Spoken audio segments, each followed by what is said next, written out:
Bom dia a todos os amigos. Começamos agora mais um Minuto Tributário. Este quadro aqui, que de minuto não tem nada, que deseja trazer matinalmente para você um pouquinho de informação tributária e de cunho prático. Estamos aqui todos os dias de terça e quinta e também no Spotify, o TextCast aí, criado pelo amigo Lucas Braga. Vamos começar hoje falando de um tema muito interessante. Hoje, dia 25 de maio de 2021, é o dia do contribuinte, é o dia de se estar, do contribuinte brasileiro ser respeitado, que é o que realmente todos os contribuintes e todas as pessoas, ao final das contas, merecem.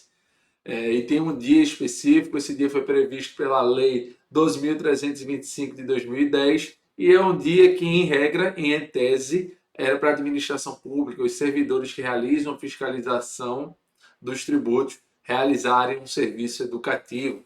Seria um dia aí de informação para os contribuintes terem acesso. E trago esta coluna do professor Al Aidar, que é colunista do Conju, justamente para dizer que, na data de hoje, neste Minuto Tributário, iremos falar de algumas benesses que o contribuinte teve e certamente um sinal de respeito dos servidores públicos perante nós, contribuintes, empresas e pessoas físicas em geral, e até os próprios procuradores e pessoas que realizam a fiscalização. A primeira notícia que a gente vai trazer a sinal de respeito ao contribuinte é justamente um parecer da Procuradoria-Geral da Fazenda Nacional no sentido de aceitar que os procuradores da Fazenda Nacional venham a não contestar as ações que tratam da exclusão do ICMS das bases de cálculo do PIS e da COFINS.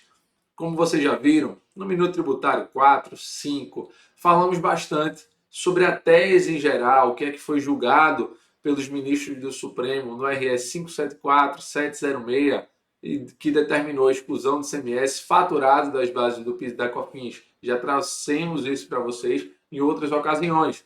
Quem perdeu, dá uma olhadinha lá. Todos esses episódios estão guardados. Mas quem já teve acesso, a gente traz para vocês justamente essa novidade, que é a possibilidade dos procuradores vir a não recorrer e não contestar deste tema em específico. Isso quer dizer o quê? Isso quer dizer que as ações judiciais em curso, elas devem transitar em julgado mais rápido. Atualmente, inclusive, o que a gente indica é que ainda se proponha uma ação judicial, embora a posição da Procuradoria da Fazenda Nacional já seja uma posição que possa resguardar o contribuinte de eventualmente estar pedindo o crédito administrativamente, mas a nossa sugestão é que aguarde o posicionamento efetivo da Receita Federal e quando esse posicionamento vier, estaremos aqui para dizer para vocês, olha, eventualmente no mês subsequente, você contribuinte já pode estar realizando a exclusão do ICMS faturado das bases do PIS e da COFINS e talvez, se assim a Receita Federal dispuser e na sua normatização, recuperar o crédito administrativamente, sem precisar de advogado propondo ação judicial, seja pela contabilidade, seja pela própria empresa, contabilidade e advocacia interna, ou advogados externos que são contratados para este fim. Então, fica aqui o sinal e a notícia positiva do dia, muito em respeito ao contribuinte na data de hoje. Essa notícia é muito interessante, me parece que é o norte. A Procuradoria, vale a pena ressaltar, foi muito diligente, muito rápida, aí agiu com prontidão nesse aspecto, até porque desafoga também o trabalho dos procuradores e o final também já seria aquele mesmo, o trânsito em julgado, você acaba otimizando o trabalho e focando naquilo que eventualmente pode trazer recursos para o erário que decorra da atuação da Procuradoria. Ponto positivo. Outro ponto positivo é que a Receita Federal e empresas, principalmente aquelas abertas que estão ali na Bolsa de Valores, elaboram um projeto chamado Confia. Tá? Esse projeto aí deve estar sendo lançado em 2022, ao que tudo indica, em uma versão muito incipiente, e se for verificado que ele é eficaz, ele deve ser passado aí para todos os contribuintes. E aí, o que é que quer dizer o projeto Confia? Para você que é de São Paulo, eventualmente, já convive com um projeto que é estadual do Nos Conformes, que é justamente um projeto do Estado de São Paulo, que valoriza aquele contribuinte, que é um contribuinte que está no rating bom, que está ali na escala A, por exemplo, e que tem uma boa relação com o fisco, qual o benefício principal de você estar bem avaliado pelo fisco, seja no Confia, como também é nos conformes, é que você não terá uma autuação por ter se creditado a título de PIS e da COFINS de um possível insumo controvertido ali, que não se sabe ao certo. A Receita Federal ela passaria, por meio desse projeto, a oportunizar uma autorregularização para você, contribuinte, que tem um rating alto. Isso aí é bom porque no cenário desleal de concorrência, que é um cenário de sonegação, eventualmente, que hoje em dia, para alguns setores específicos, pode ser maior ou menor, você acaba tornando, no atual panorama, que não tem uma valorização, aquele contribuinte que é adimplente, aquele contribuinte que sempre está em dia com o fisco, você não tem uma valorização e um estímulo para esse contribuinte continuar dessa forma. E quando a fiscalização chega, seja empresa maior, menor, que nunca foi fiscalizada eventualmente, mas deu alguma interpretação errada, não se oportuniza uma autorregularização e já realiza uma autuação que por algumas vezes, inclusive, inviabilizam o trabalho da empresa, o exercício dela, a atividade econômica dela. E aí uma multa de 90%, 75%, como existe atualmente, ou até de 150%, 225%, são multas que, somada a um débito tributário alto, pode ser extremamente elevada. Isso é um projeto também que, é claro, ela visa também dar uma atenuada no contencioso tributário administrativo federal. Hoje em dia existe uma gama de processos, são trilhões de recursos aí, parados no CARF. Para quem não sabe, o CARF, vamos dizer assim, grosso modo, é a segunda instância da Receita Federal, é um dos debates e as discussões que decorreram de autuações, de não homologação de compensação, chegaram até esse tribunal para que os representantes do contribuinte e do fisco venham a discutir quem está certo, quem está errado.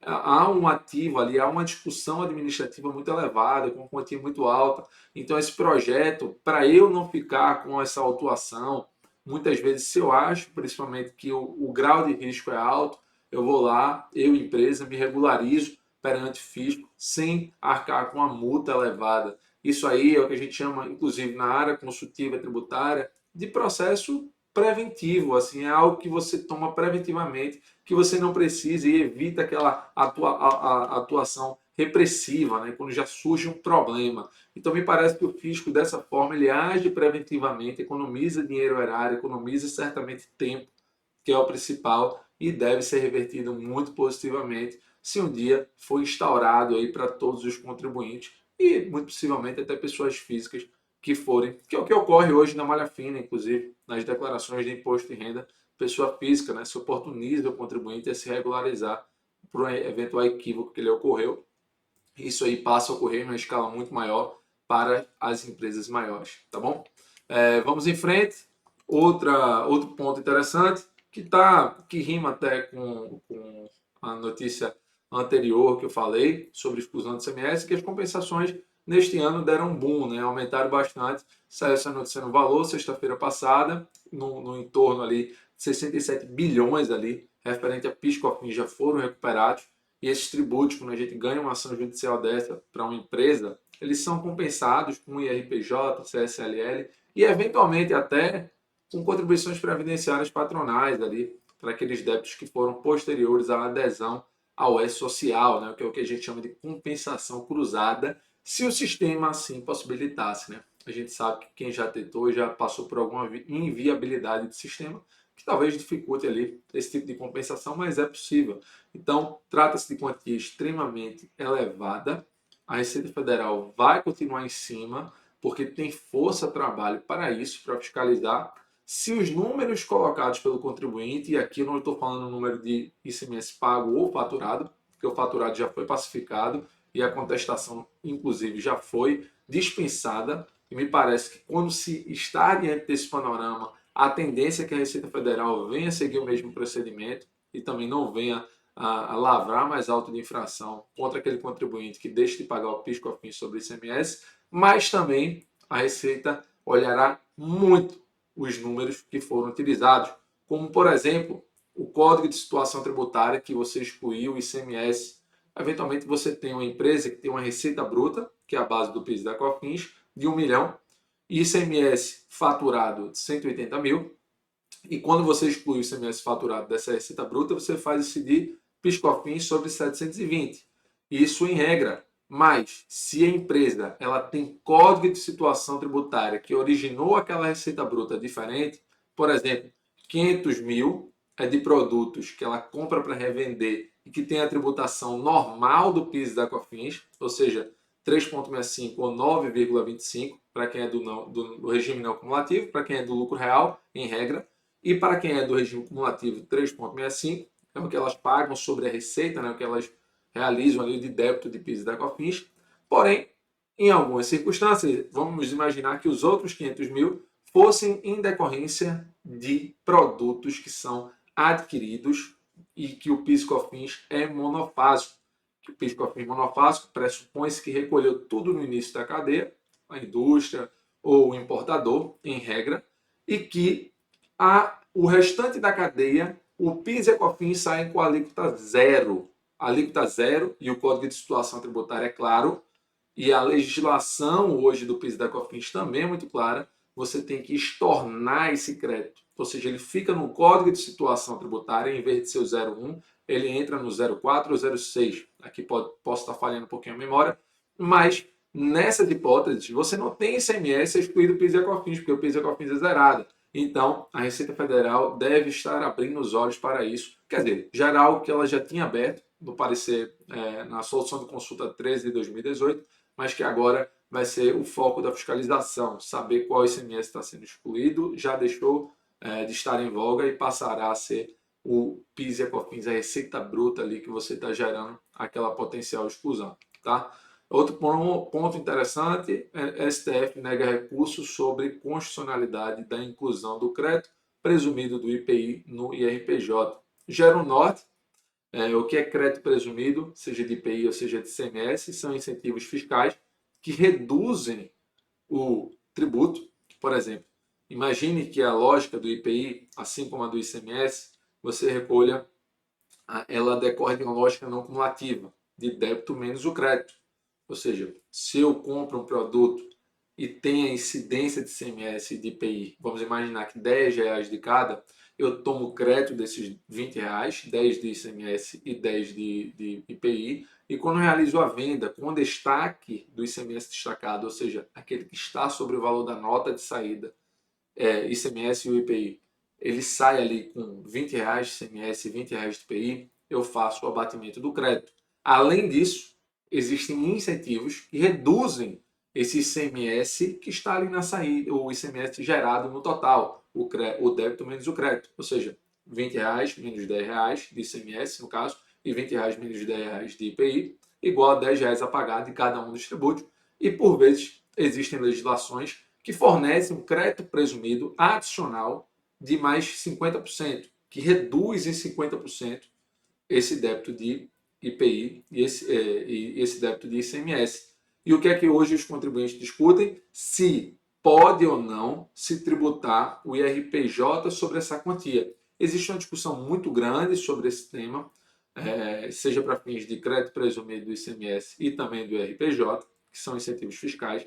Será que um ente federado, que é a União, pode tributar com IRPJ uma receita, porque um crédito presumido contabilmente ele é uma receita, e aí o CPC 07, o Comitê de Pronunciamento Contábil, por meio do pronunciamento 07, ele diz que é uma receita contábil, mas será que é uma receita fiscal para fins de composição da minha base de cálculo do IRPJ?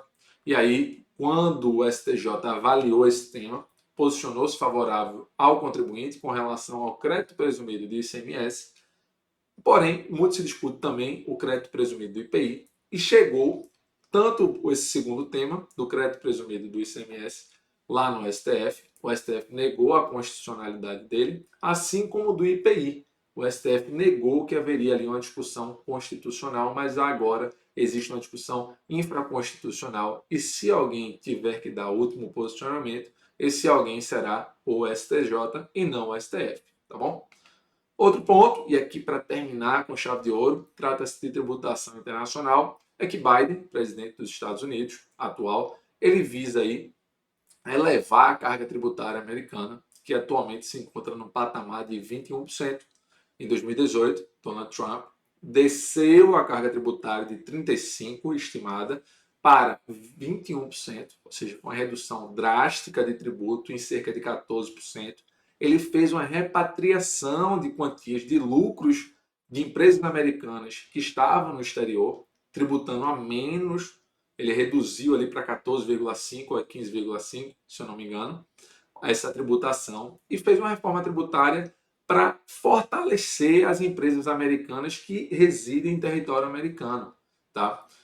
Inclusive onerando empresas que são domiciliadas no exterior e que têm filiais ali, eventualmente nos Estados Unidos, não é prejudicando diretamente, mas de maneira indireta, porque elas passaram a ter que tributar os 21% americano e realizando a compensação do residual para o lucro brasileiro. Tá? Ponto importante disso é que a ideia de Biden é subir essa tributação de 21% para 28%, ou seja, ela eleva ali em 7% a tributação. É uma quantia que dá uma onerada e muito vai ser discutido, tá, neste patamar lá nos Estados Unidos, o que é que vai ser feito ou não, se isso prejudica o crescimento das empresas e a economia em geral. Né? Os Estados Unidos é um protótipo do case aí de reduzir tributo para atrair negócios, tá, e fortalecer a economia interna. É um case que a gente está vendo ali o que é que vai ocorrer agora com essa nova elevação e quais consequências econômicas a diminuição realizada por Trump em 2018 vai afetar a economia aí, principalmente no cenário atual de que o Estado vem gastando muito. Beleza? Fiquem atentos também a isso, super importante, essa economia internacional e a tributação internacional afetando a economia. Forte abraço a todos, desejo aí um excelente início de semana. Quinta-feira estamos aqui de volta, tá bom? Tudo de bom.